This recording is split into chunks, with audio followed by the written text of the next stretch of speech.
Welcome to Fashion Neurosis, Gwendoline Christie. Hello, Bella. And can you tell me what you're wearing today and why you chose these particular clothes? Today I am wearing Maison Margiela jacket, shirt, trousers, and a pair of Prada shoes. They were a gift to me from Prada, which is an extraordinary thing. And it's red. It's Valentine's Day.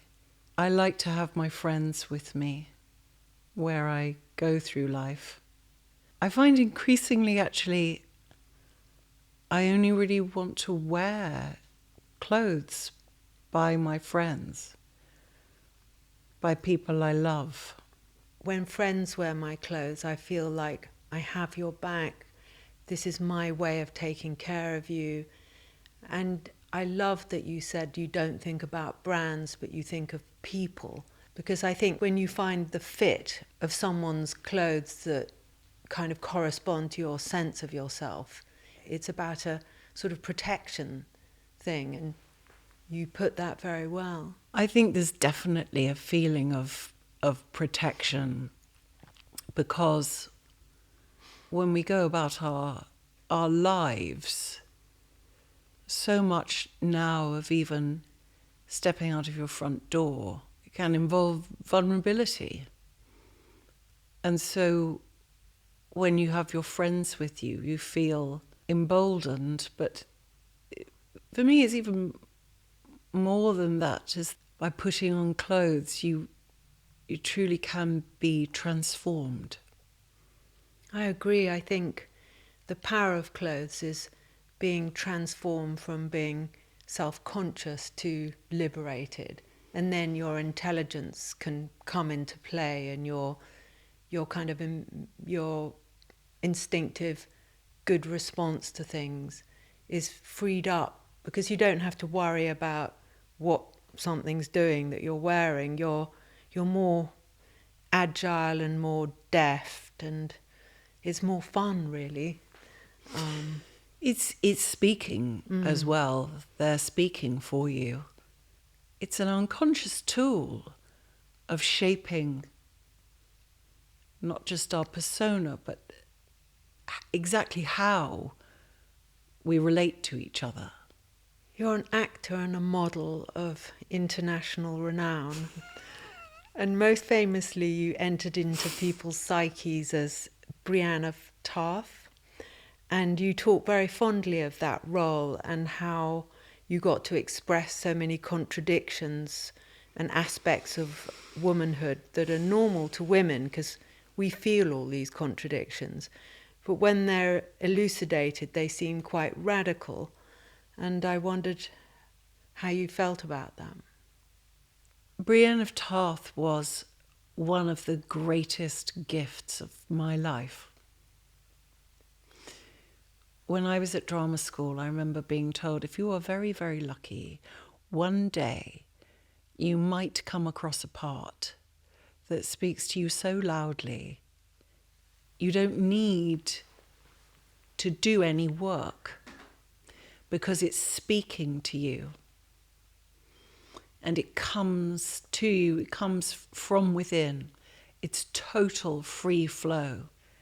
And I was at a stage in my life where I'd left drama school 5 years prior. I was doing theatre. I was trained in theatre. I did theatre at school from the age of 11. That's what I was going to do. But I always wanted to do screen work. That's where I wanted to be. I was in love with movies. I loved watching television. But, I was growing up, I was quite firm in my thoughts and feelings about stories and portrayals of women and what I wanted to see, but also a growing concern that this intense desire I had to be an actor was maybe not possible because of the depictions of women I saw on screen.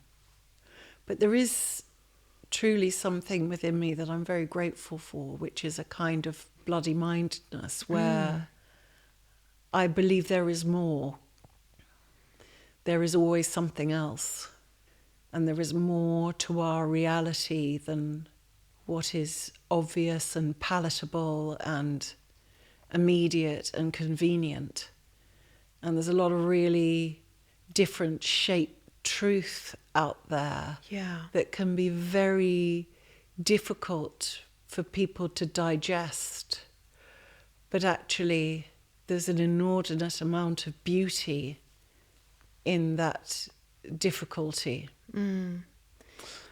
I read the synopsis, first of all, of the character online, just to see who this person was, this character was. It was a lightning bolt moment, because it was all the parts of me that I knew so well and was so painful and so frightening, and I tried so hard to conceal for my entire life at that point. But also I knew that for my development as an actor and a hopeful artist, and just as a person, I had to recognize those things and go further and connect to them. Yeah. And it felt like no greater moment to do that than inhabiting this character. I felt so protective of the character because so many experiences were so familiar, and it was so niche. It's just amazing. So incredibly niche that I felt I had to honor her, and I had to do everything possible, no matter how extreme or difficult or disturbing, to bring that forth. And it was the greatest acting challenge that I had. And I assumed truly that no one would really like the character, that although they were discussing all this further story going on for further seasons, that probably wouldn't happen because nobody would want to see that on television. Nobody would want to see all those sides of me. Nobody would want to watch that. But the story was so great, the character was so great, and the writing was so phenomenal that it allowed me to immerse fully in that character and radiate all of those similarities to Brienne. God. And for that to come out. So amazing. And to go further, Yeah. to do things I never thought I could do, but I'd always been quite good at stage combat at drama school. So I felt really good about doing that, about learning a skill and changing my body, working out with a trainer and bodybuilder and doing kickboxing and trying to find sword fighting and really throwing myself into the training and changing my diet and changing my body shape. And the most difficult thing was to cut my hair. Was that a requirement, or was it something that you thought was required? It was a requirement. Mm-hmm. I felt that there was something more interesting in the haircut, that the haircut could tell a story. And I'd seen these photographs of, I think it's Anne-Marie Schwarzenbach, and this photographer from the 40s that had this very gender-neutral haircut, where it was longer on top and shorter at the back. And it felt to me like it embodied two sides of the same coin. And it said more about the character than just a haircut that was 1 inch all over would do. I discussed it with the hairdresser, who was incredibly supportive. Wonderful hairdresser, Kevin Alexander. I showed him a couple of other references, but they were too fashion. But that one, I felt it really, embodied where I felt this was going. And I wanted the fringe originally to be longer. I wanted it to come down to my chin, so that I I had more coverage to cover my face. But I was told it had to go to the cheekbone. And that if I wouldn't accept the cheekbone, it would be 1 inch all over. So I God. accepted the cheekbone. That's so good, because there's something very endearing about the hair, actually, that there's a tenderness. There's all these things, but the hair is kind of, heroic, and it has a tiny whiff of the schoolboy photo from school. Those kind of bizarre portraits that you love later in life. Yes.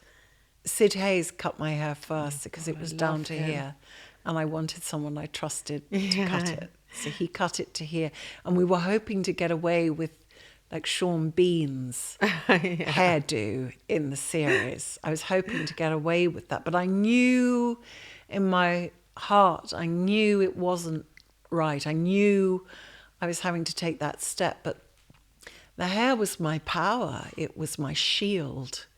I could hide a lot of shoulder width and height. I could change proportion with that long hair. I could hide my face. I could hide the inconsistencies in my face and body. I could draw attention away from other things. But taking away the hair, I was completely exposed. And I knew that I would have to also change the way in which I looked as a person, the way I dressed would all have to change from this highly feminized, very traditionally feminized, sometimes sexualized image I chose to portray into something else. But more than that, I knew I was exposed fully. Gosh. And it was a great thing for me. And what was the first piece of clothing that you longed for as a child? Did you have a uniform of any kind? Clothes. I had a pair of white patent leather tap shoes. Gosh. With white satin bows. They were magical. And I outgrew them. The grief of losing those shoes. I felt invincible in those beautiful shoes. I realised I keep trying to buy those shoes.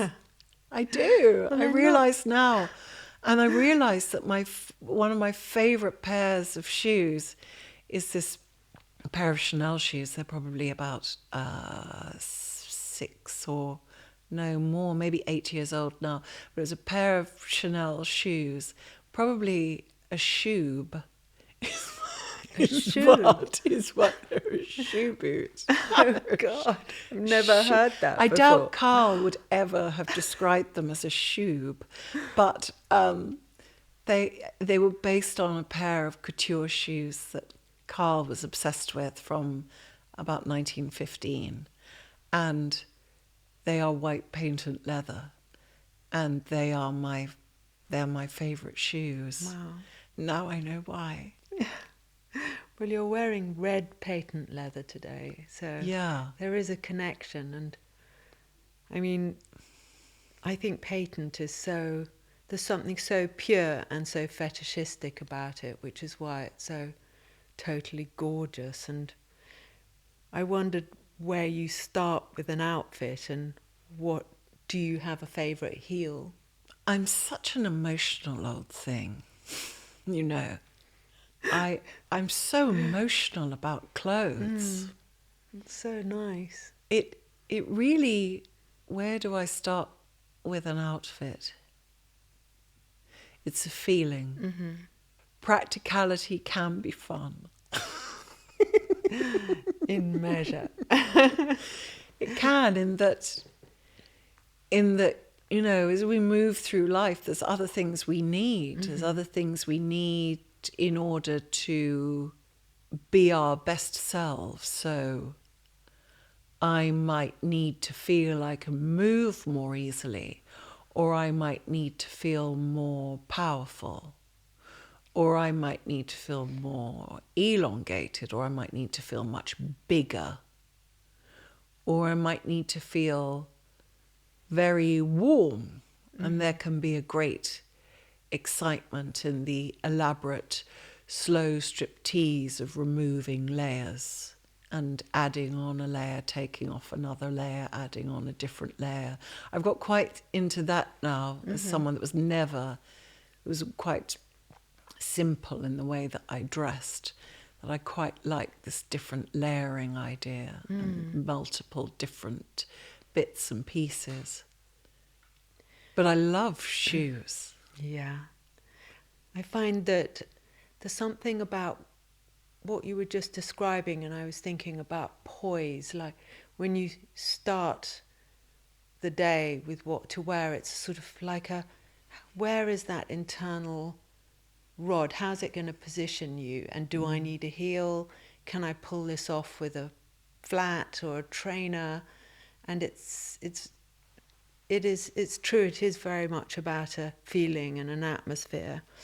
It's a feeling and an atmosphere, and also I have realized that when I was a teenager, older teenager, and I was able to really start exploring clothes and the way I presented myself, the idea of fantasy, escape through fashion, that some of those looks I put together, I just want to go back. Well, in fact, you have an aura of someone who's time traveled, and I wondered if you ever felt like that, because, I mean, partly you have these exquisite manners which seem almost from another era, and I learned a lot of my manners in life from reading Colette, and I wondered if you'd adopted any particular style of manners from reading novels. My parents were quite strict, and I spent a lot of time with my parents, and my father was older when he had me, so my father was born in the 30s, so that was a very different time, and he had a very different way of life that changed radically, as a lot of people's did, from the 30s through to the late 70s and 80s and 90s, 2000. I mean, their lives exploded. I travelled a lot with my parents when I was little, and I was included in everything, so we'd go out for dinner with them and with their friends at work events. And so, you know, you had to behave in a certain way. It was expected of you. But I also found a great delight in my father's chivalry. And I loved that he would hold doors open for women when I was little. That's what I would see. But I wanted to do that. So I would do that too. And I saw no reason why I shouldn't. And I also saw you can create great delight in other people by treating them with grace. And when I'm really in love with people from our older generations, because there is such a delicacy and a lightness often, and beautiful manners, and there's real sort of laughter and joy that can emanate from that. So that's the sort of main thing. But yeah, I read voraciously as a child. I was obsessed with films, really obsessed with films, really obsessed with, I loved fashion when I discovered fashion magazines. That felt like an immediate portal into another world. And I wanted to be something other than my circumstances might dictate. I had a very difficult time at school. Many people do. I was very, very bullied, and I found it difficult to survive. But by investing in the future fantasy version of myself, I found a way to live. And that was through escaping into films, watching plays, escaping into theatre, more doing theatre than watching theatre, although I loved watching theatre, but being in plays, the opportunity to be someone else. And there are time periods I'm fascinated by. You know, I can be a bit of an old Luddite. I can be, a bit retrograde. I might not want to fit in with the times. I might not want to use language which is very up to date. I might want to stay stuck in my ways whilst also looking at everything that's going on and deciding I might want to participate. I might not want to participate. I might want to exist in a time that doesn't, cannot, and in some ways shouldn't exist anymore. Mm-hmm. No, it's so interesting how to feel at home in the world and not be categorized and reduced. And literature is such a good way to find a way, a sort of an escape, but into something that's more real than reality almost. And picking up on the things you were saying about Brienne of Tarth, people talk about admiring a strong woman, and I actually think it's a terrible phrase because you don't hear people going on about strong men. I find it so reductive. It's hugely reductive. It's a phrase that I think has been useful to lift us out of women only being seen as a function, only being seen as a mother or not a mother, as a reproductive sex object, or as an unreproductive, unuseful thing. Unfortunately, the world has been seen in patriarchal terms. And so I don't gravitate towards a phrase like seeing strong women, but it has its uses. And as Ruth Bader Ginsburg says, you have to take people with you. Yeah. So it has its uses, but I think what in a sort of story context, what people are meaning is to allow women a space, to allow women to be people. I remember that I say it all the time, but George R.R. Martin, who wrote the Game of Thrones books, he was asked, how do you come up with these amazing female characters?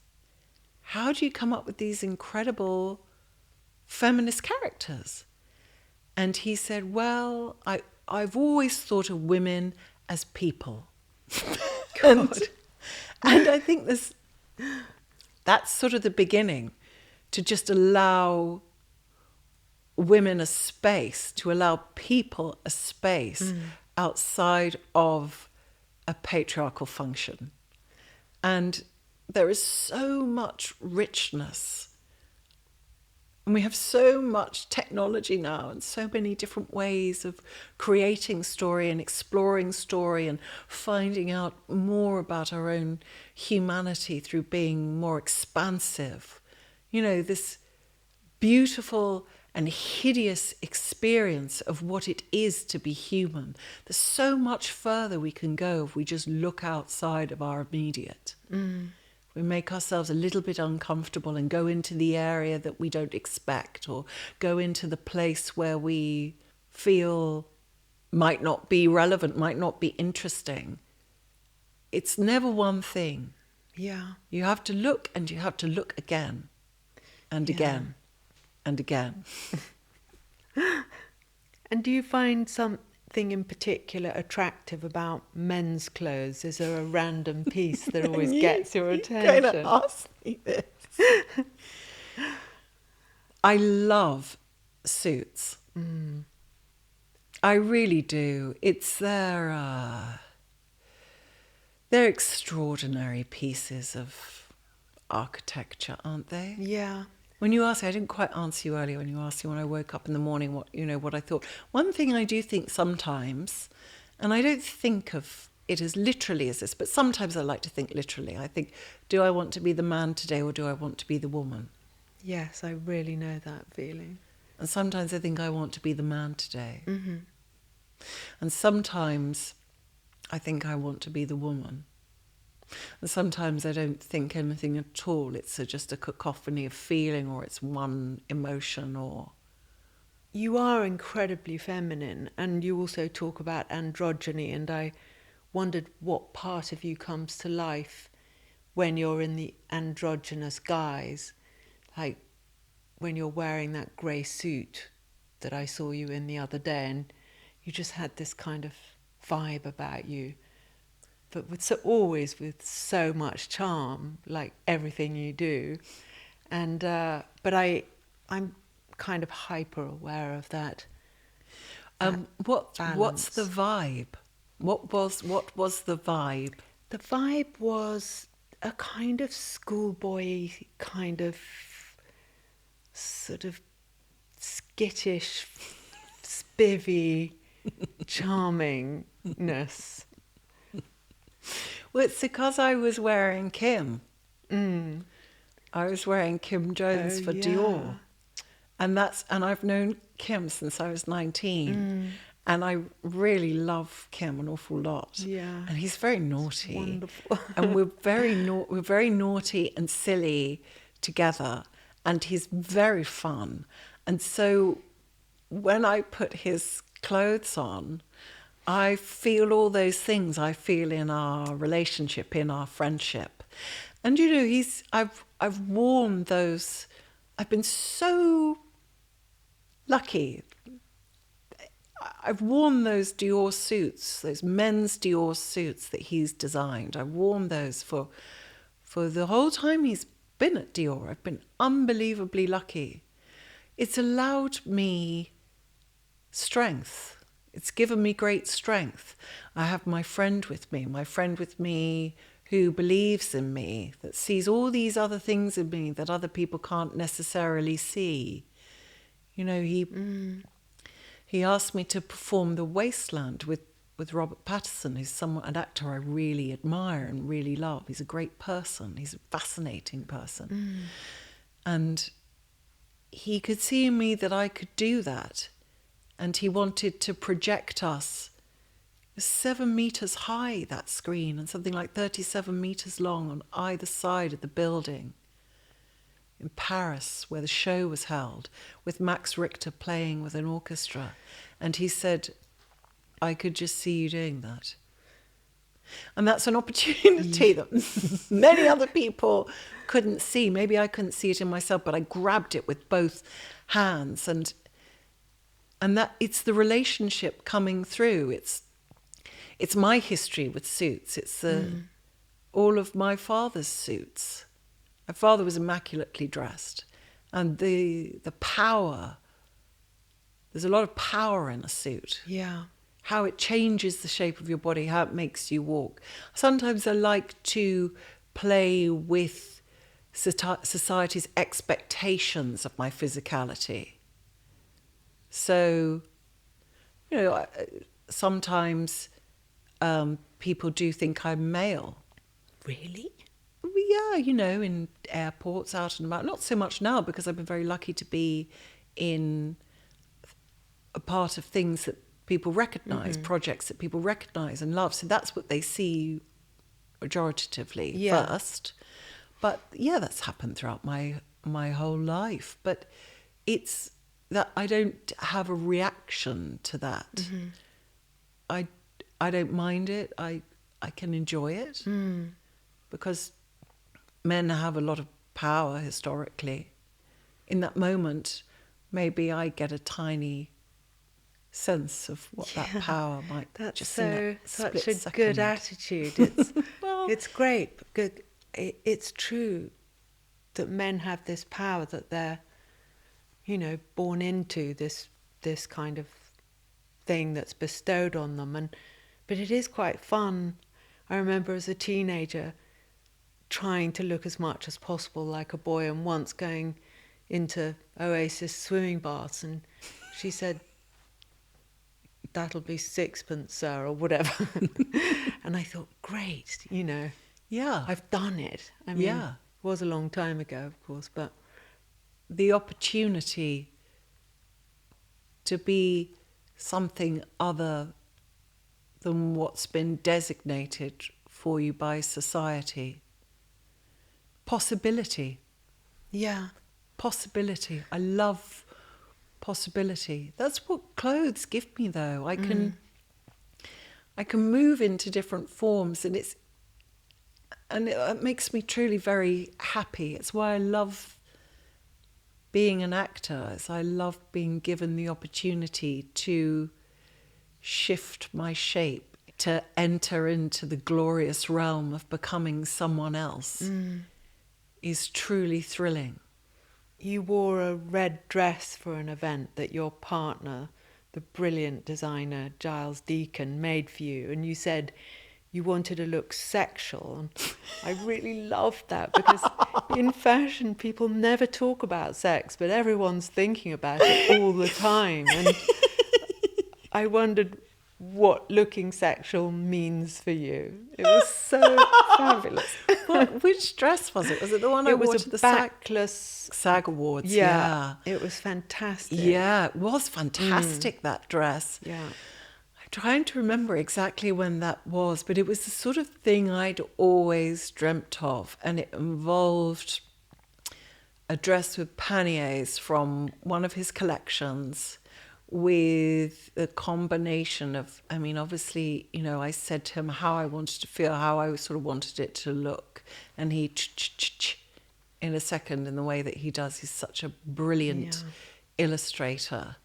And he's so good at communicating a story in an image with such ease and immediacy. And there was a halter neck red top, and I think it was fairly early in our relationship. So when you don't want to say to any great designer, "Can we do this?" why would you? But I said, "What about this?" And he said, "Yeah, sure. Let's do whatever you like." And it was created with such love and attention, such incredible communication between him and the team, and work on my body and the fittings to make it just right for me. Always important to him that I'm comfortable. Do you need pockets with that? Or would you rather not have pockets? How are you feeling? Move around in it. How do you feel? It was a great expression of love. Yeah. That dress.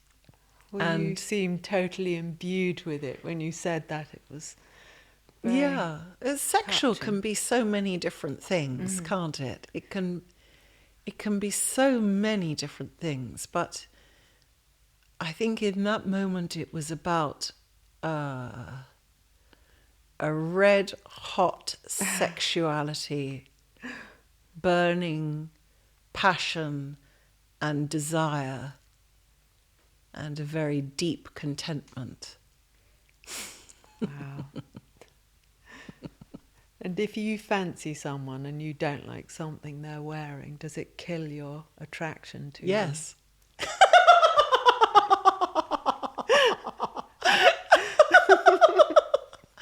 Well, obviously no. Obviously no, because we are deeper than that. But it depends what it is.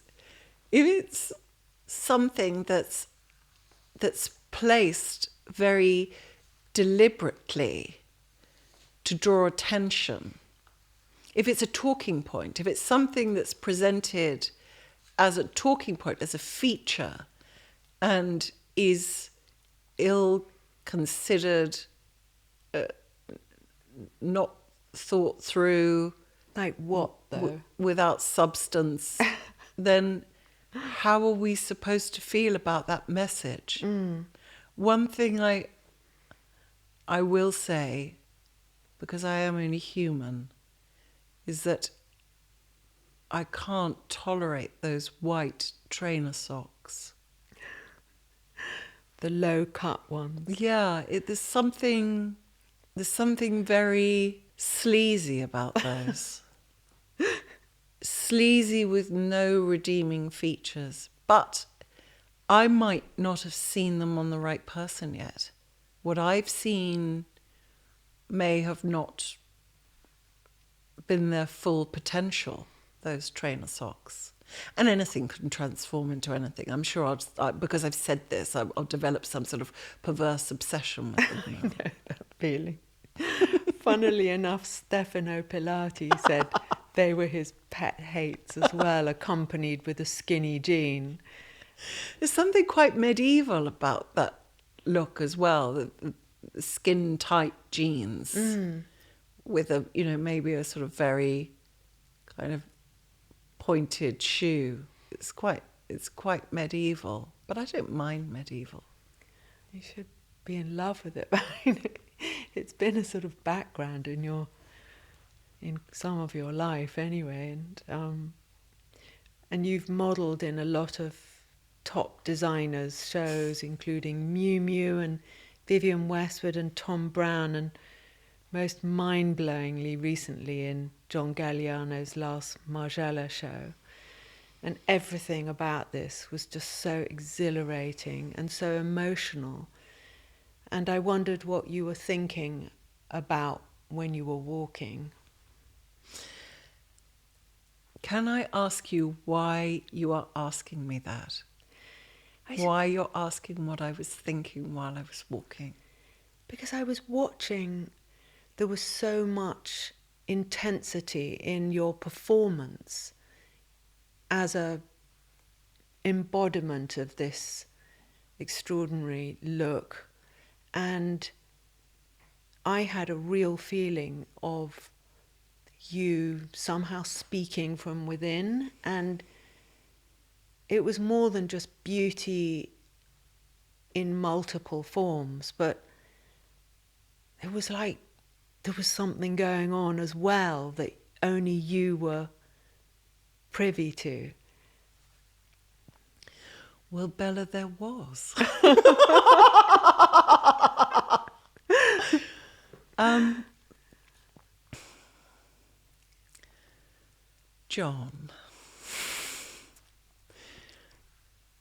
John Galliano's work has been incredibly important to me through my life. I mean, talk about possibility. I remember when I first saw it, I think it was that show where everything was black. God, yeah. And there were the mini monos. And it was a moment. His work changed the way I felt I could see the world. It was how I wanted to live. It was an inhale of history, literature, fantasy, cinema, deep emotion, obsessive dedication to craft, desire for exclusively masterful execution, and a deep moment of connectivity to the soul. Gosh. And I would stare at those images as a teenager and stare at them and study them. And it evoked such stories in me and possibilities, stories in my mind for these women with such strength, powerful sexuality, radiating desire, power, no needs. just deep confidence and a vibration of intelligence and ideas moves.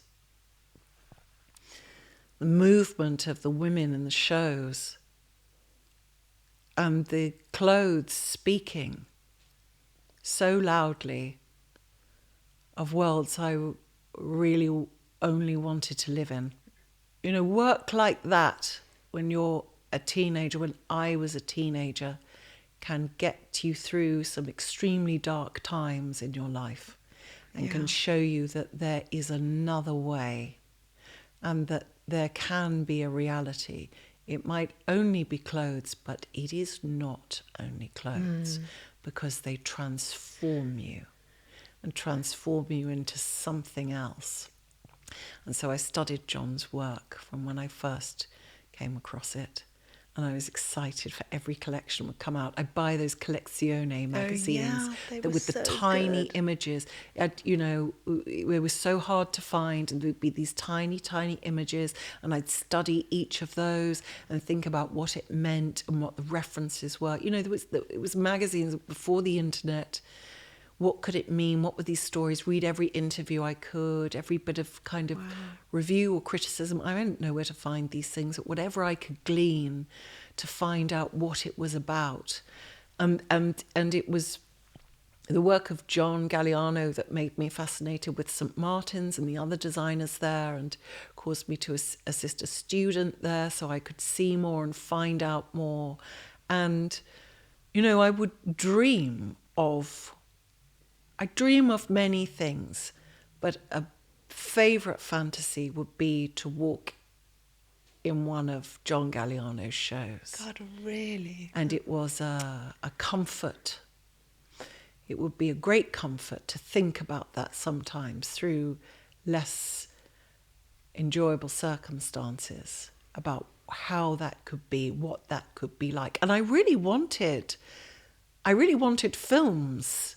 I wanted there to be films that were like a John Galliano fashion show, that level of detail and event, occasion, power coming through of story.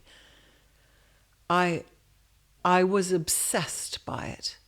And I would copy the makeup, copy Pat McGrath's makeup. I'd try to copy the hair, try to approximate some of the looks, the clothing, you know, whatever I could find in secondhand shops, vintage stores, anywhere, you know, copies on the high street, whatever I could find, things I might try and make and put together to enter that world. And also it was a sort of fun thing that people would say to me, so Gwendoline, what do you most want to do? And I'd say, I want to walk in a John Galliano fashion show. So great. And I love of course, there are a million other answers I could give that are more connected to my work as an actor and the study of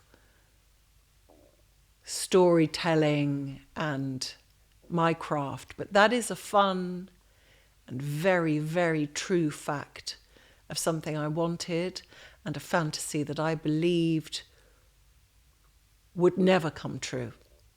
But you've done rather well with your fantasies, because you wanted to be in Star Wars. You were. You wanted to be in a John Galliano show, and you have been. I mean, you have a high bar that you seem to raise and raise with enormous results and success. Well, there's a lot of luck in that, but there's also something just to really rest on that moment with John, because it is so significant in my life. But I don't ever want to speak for John Galliano, because he is a great artist and it's not my place. But when I met John, there was such an incredible moment of connection that maybe I have been receiving quite the depth of what I had received because we can connect. I felt that in some unspoken way, we understood each other. Because in that show you talk about John intensifying and exaggerating your shape, and you've talked about subverting proportion, and that proportion is a huge thing in fashion. And you've mentioned also your love of Lee Bowery, and he did that very much too. And I wondered if he was a friend of yours, had been a friend. Oh, what, Lee Bowery? No, I never knew Lee. But when I first came to London, Lee Bowery had passed away 2 years before. Right. And so the group of people that I knew were all friends with Lee. And that's how I learnt about Lee and Lee Bowery, and learnt about his work, and learnt that amazing, amazing thing of what makes you different can be your power. Society can often say it's what will move you outside. Being moved outside for being considered to be very tall, androgynous, and unconventional looking, eccentric range of interests, that I found there were a lot of other really fabulous people outside too. Really fabulous people outside too. And those people gave me great confidence to be who I am, or to start feeling comfortable with who I am, and to celebrate that, and to build on it. And they may be interested in underground culture and subversion, and that was a form of me starting to come into myself. And it was so vital and so significant in that early part of my life to give me confidence, to become the strange freak that people considered, and to celebrate that. And that moment walking in John's Margiela show felt like rebirth, because all the extraordinary experiences I've had, the huge luck and goodwill I've been shown in being allowed to have a career as an actor, and being so fortunate to work with these brilliant creative minds, and being allowed to have a voice, and being listened to, and being allowed to create, is a life more beautiful than I could ever have imagined. And beauty is something that many of us struggle with. And when I saw the look that John was creating on me, that he was sculpting, that he was truly generating another being, another way of being, and really subverting my form in a way in which no one else ever had, and recognizing in me the broken doll. And I felt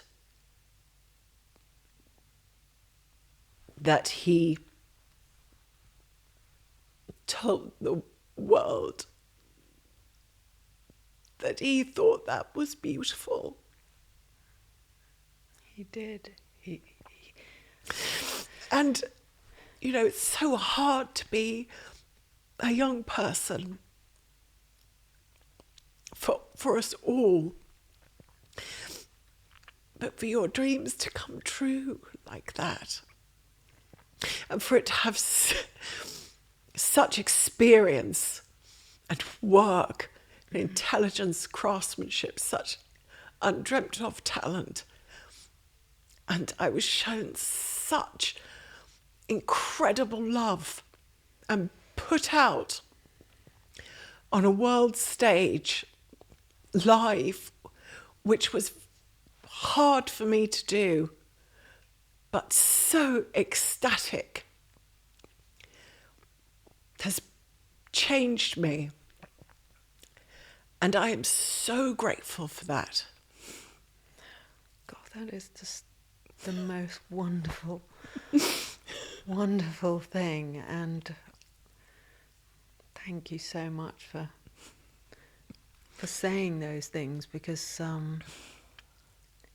it is so peculiar that of all the things to empower people in a way that just doesn't make sense on paper, fashion has that power to give you courage to be the person you kind of have an inkling you're capable of being. It's immediate transformation. Gwendoline, you have the most wonderful laugh. When did that start? Bella, I can't believe you're asking me about the laugh. It's just like hearing a fountain cascading. It's just so uplifting and so much fun. Thank goodness. I don't really know what to do with my laugh, to be honest. It's been commented on a lot over the years, actually, and when I'm nervous, it'll rage.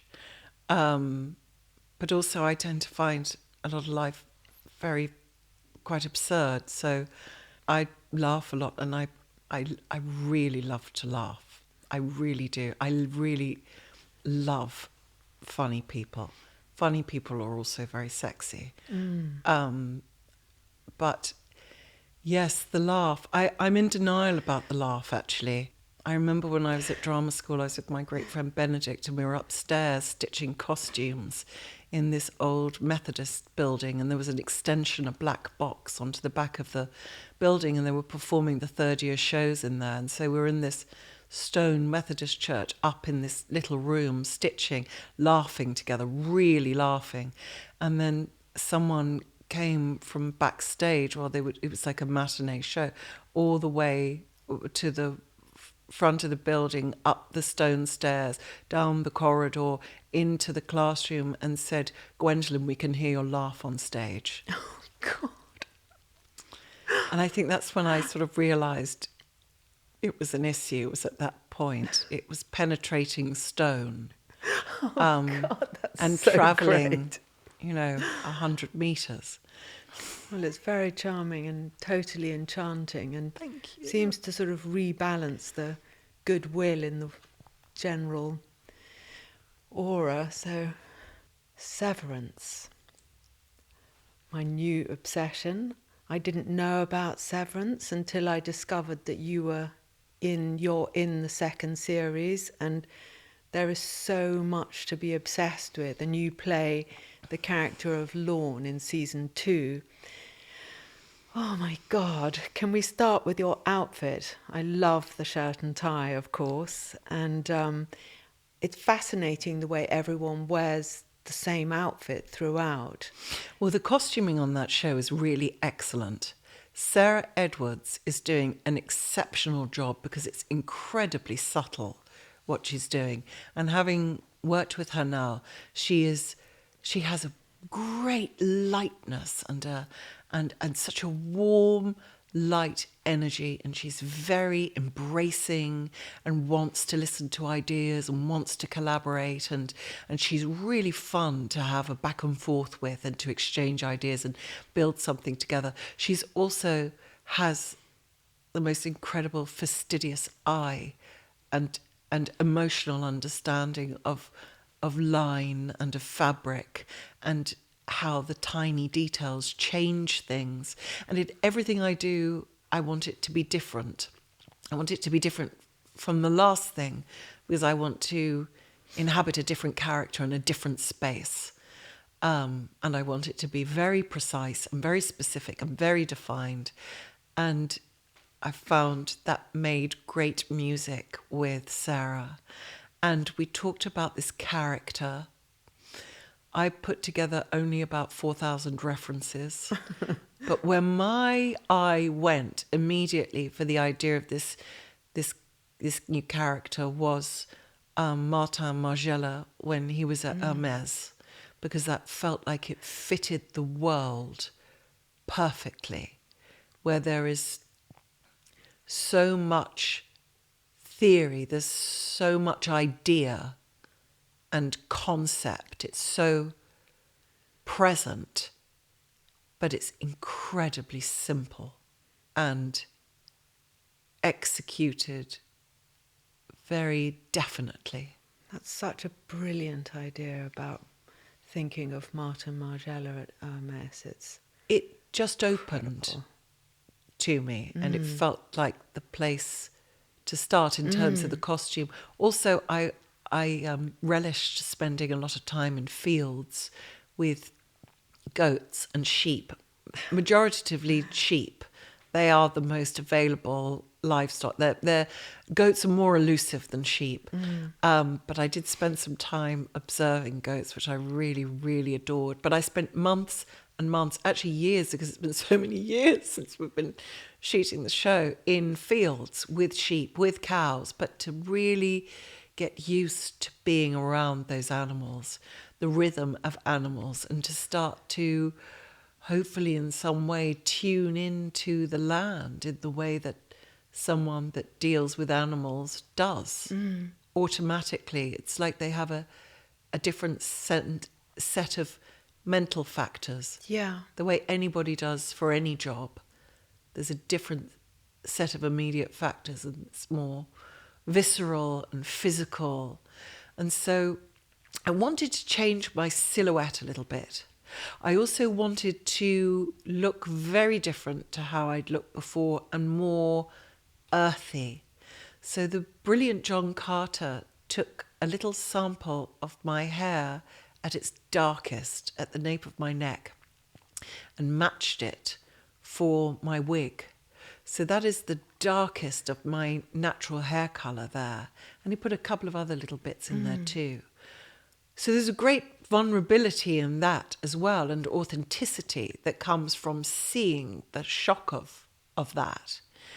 And this idea of, I can't talk about it too much because the show isn't over, but I think Severance, as you of course very correctly identify, is about uniforms and different departments and Lumen Industries as an organisation and the idea of formality. There's a great pleasure in the idea of juxtaposition like that, of I mean, it's shirt and tie in rural environments. Yeah. I suppose like posh vets.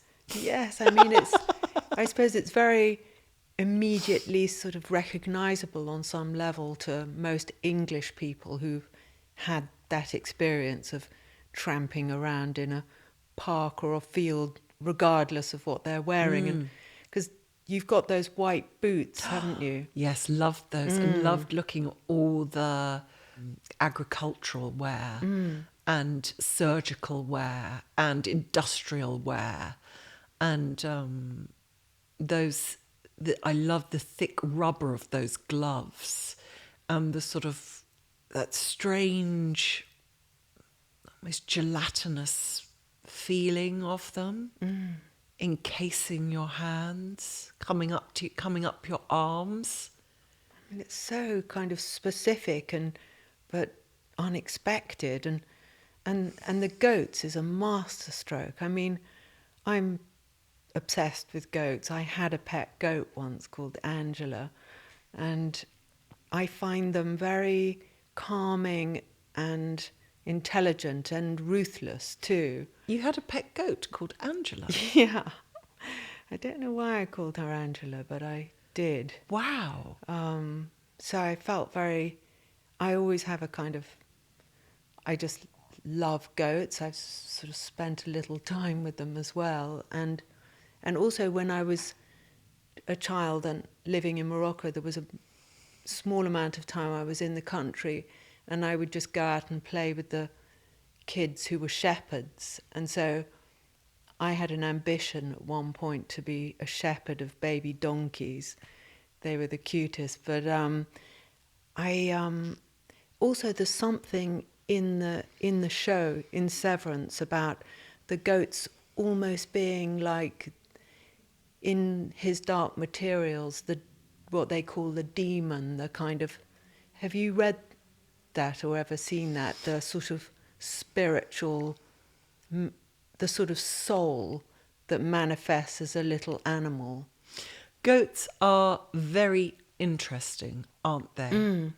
They open up a lot to us because, as you say, big news, they're not sheep.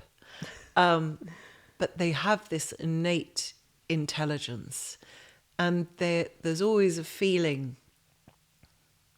They're an interesting juxtaposition, goats, particularly the baby goats, because they're so cute and so endearing.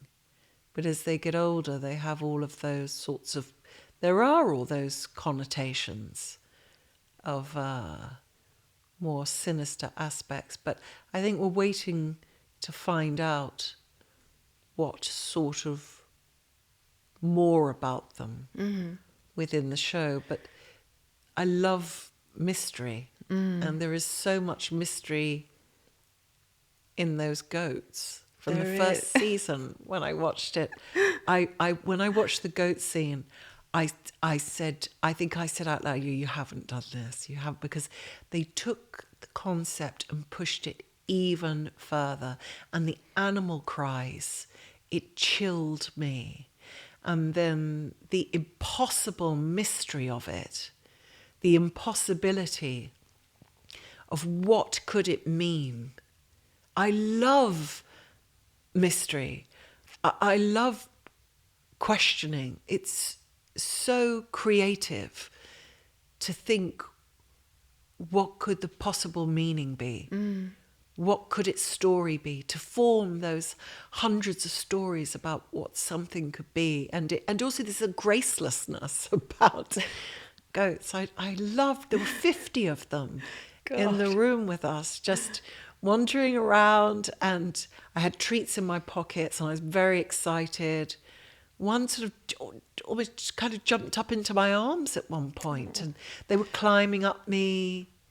When I was having a makeup touch-up, I was coming in and nibbling at the brush and trying to sort of nibble my wig and costume, and something really just thrilling about the sublime chaos of it all. I couldn't have hoped for anything better. And my people there, and this endless, bizarre, questioning, ecstatic chaos. And was that Ben Stiller's imagination that placed the goats? I have a slight obsession with Ben Stiller. I think he's a bit of a... Do you? He's such a strange genius. And then when I sort of thought, I'll have a look at what he wears, and it's so specific in spite of being quite neutral. And what I find interesting about Ben Stiller is that he is able to sort of be detached in a way and create these performances in other people and his own, sort of brilliant works of kind of parody, but without being cliched and reductive, which I think is a real amazing feat. And then he's also looks like, a cool guy who's got quite nice clothes and quite nice coloured eyes, and probably looks in the mirror and thinks, I'm looking all right today. Or, I mean, obviously I'm inventing all of this because I've never met him. And but I wondered how he, because you described that he approached you through his producer, saying that he thought about that you would be he wanted you to be part of Severance. Well, he's extraordinary, isn't he? He really is. I mean, he's really singular in the body of work that he's produced. and its increasing depth and capacity. You know, the imagination there is quite undreamt of. And it's traveling into richer and richer extremes of exploration of the human experience and the absurdity of life. And there's a ferocious imagination there and very complex creative work. It's the level of auteur, isn't it? Yeah. It's so rare. It's so rare to also to create that work and to also be an exceptional performer is an unbelievably rare occurrence. And then this real power of humour, deep understanding of humour and of how that works, but of the really sublime, nuanced absurdities of life.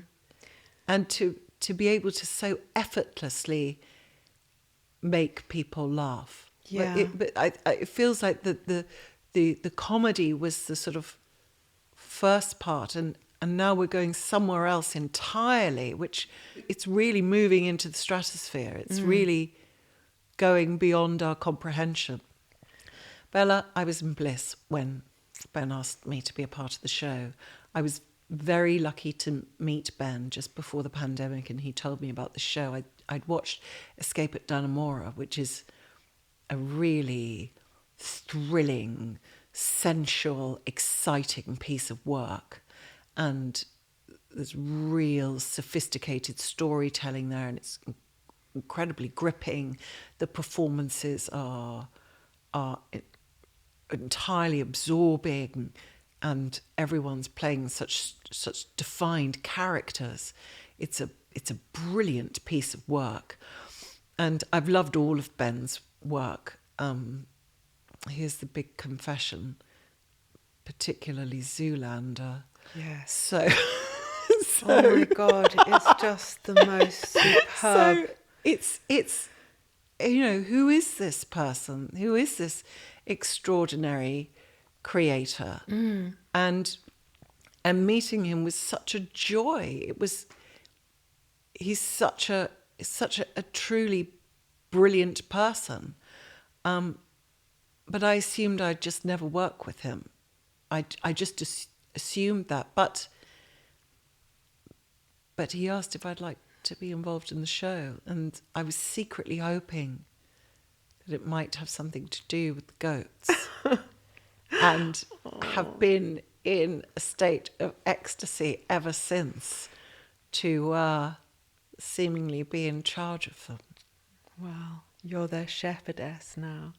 You know, when I was very young, when I was a very young child, I used to look after imaginary sheep.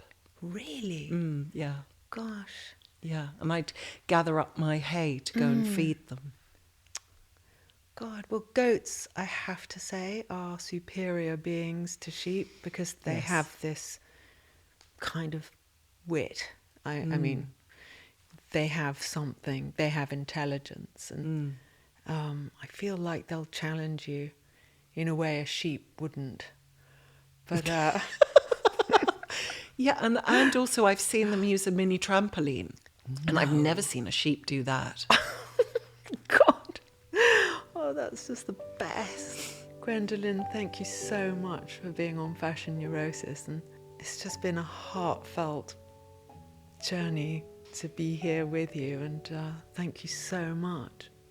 Bella, I love and adore you, and thank you for being gentle with me.